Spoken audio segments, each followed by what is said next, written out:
Sahabat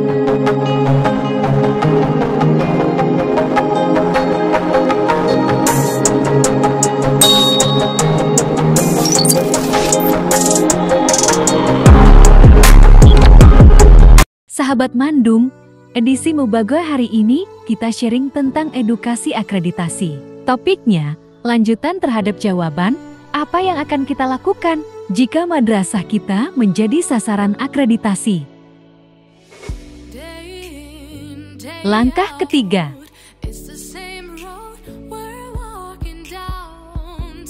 Bedah dan analisis instrumen.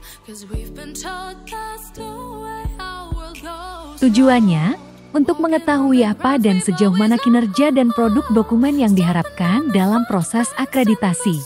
Juga, bagaimana teknik dan pendekatan dalam mengkonfirmasi kinerja dengan dokumen. Di samping itu, apa dokumen yang akan ditelaah, siapa saja yang diwawancarai, juga apa yang akan diobservasi oleh asesor nantinya. Semuanya mengacu pada 4 mutu. Langkah keempat.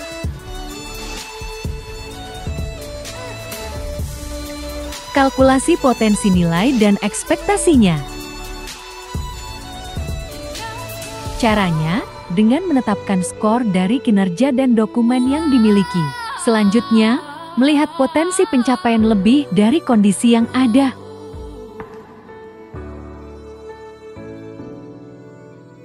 Langkah kelima. Simulasi dan kalkulasi lagi.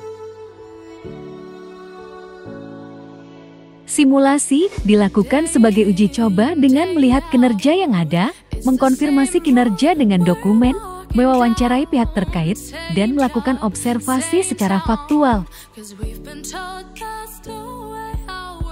Pasca simulasi, kalkulasi lagi skor dan nilai, sekaligus mengkonversikan ke kualitas level capaian akreditasi.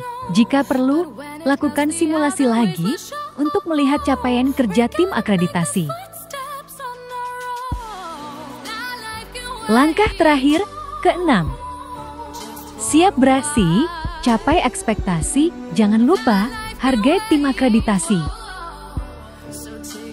Pasca, pahamnya langkah pasti menuju akreditasi madrasah?